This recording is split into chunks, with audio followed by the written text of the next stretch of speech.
C'est toujours le choc depuis les annonces de dimanche soir, heure française, du président Trump sur l'OPT. En tout cas, c'est pas lui qui a annoncé l'OPT, mais c'est la personne en charge I think the qui way l'a in which nommé. OPT has been handled over the past 4 years with the help of certain decisions coming out of the DC Circuit Court have been a real problem in terms of misapplication of the law.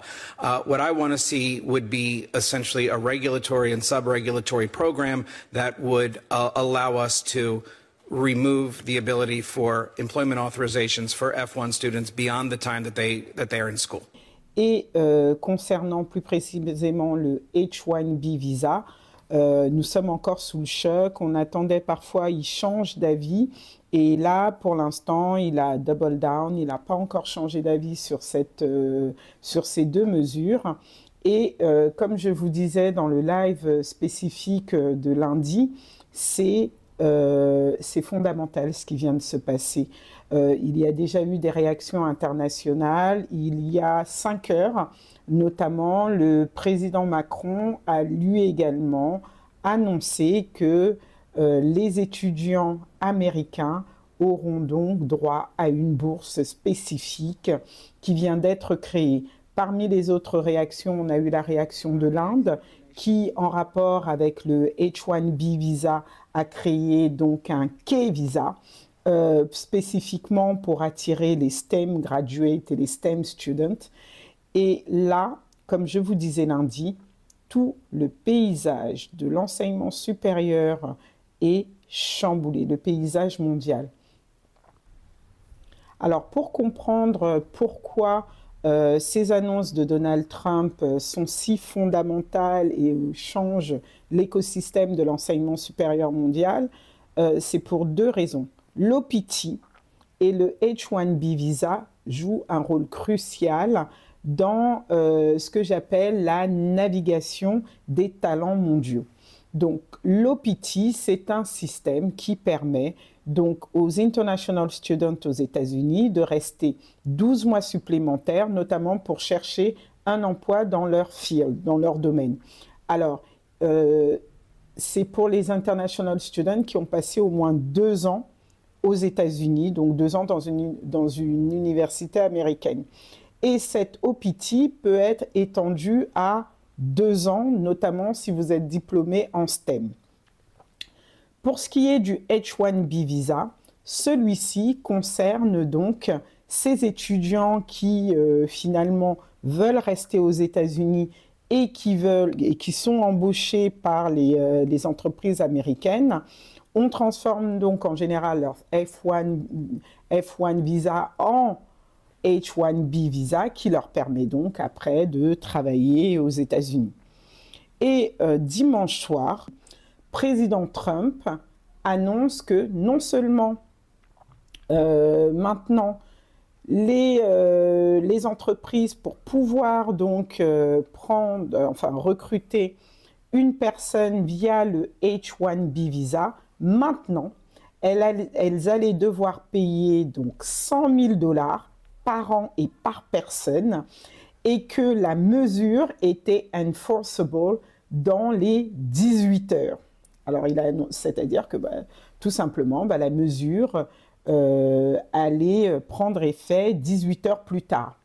Donc, ça a été le chaos mondial parce que, bien entendu, il a signifié que ceux qui étaient déjà en possession d'un H-1B visa étaient exemptés. En tout cas, les entreprises étaient exemptées parce que la mesure n'était pas rétroactive.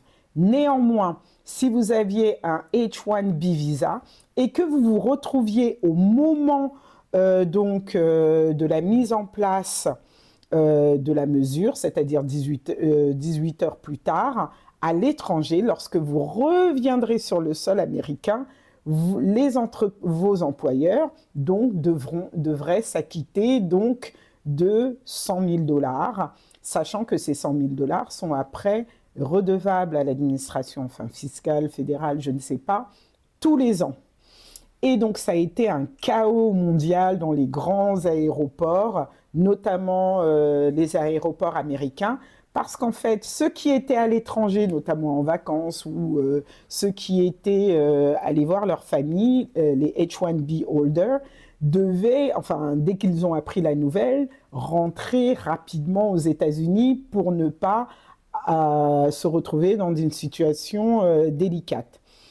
Et au moment de l'annonce, de cette annonce, des avions, notamment ceux d'Emirates, la compagnie, les pilotes ont annoncé avant d'embarquer la mesure. Et donc, pour certains passagers, ils étaient déjà dans l'avion. Les avions étaient sur le tarmac et Emirates a décidé parce qu'il y a eu un espèce de chaos, et donc de ne pas faire voler ces avions et de permettre aux passagers donc de pouvoir descendre et donc de rester. Et donc les Emirates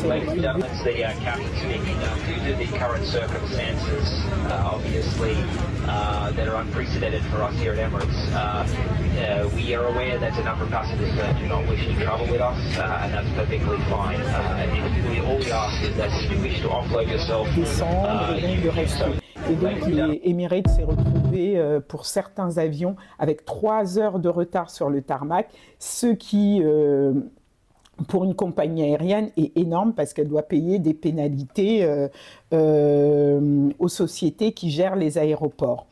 Et pour Emirates, ils sont maintenant la compagnie championne pour tout le monde, mais c'est une compagnie nationale Emirates, mais c'était également un move politique, parce que vous savez bien qu'il y a un fort rapprochement en ce moment entre cette partie du monde et l'Inde.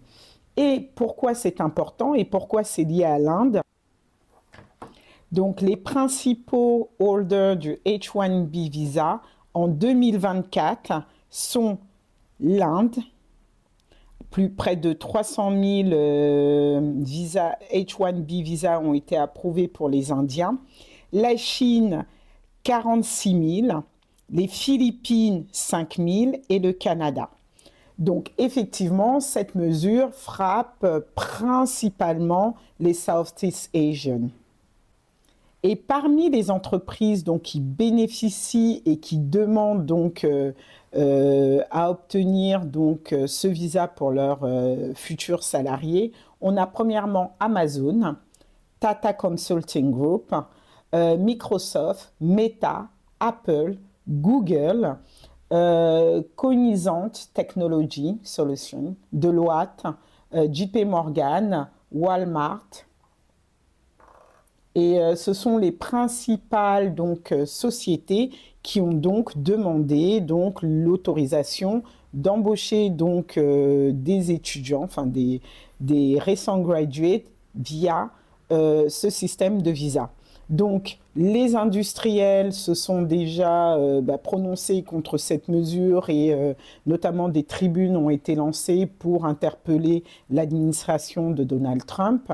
Le Premier ministre indien a fait une allocution où il indiquait notamment le caractère important et crucial que cette mesure portait pour les entreprises indiennes, parce que à la bourse, on a vu que de nombreuses valorisations indiennes ont chuté, notamment d'entreprises indiennes, notamment dans le domaine de la tech.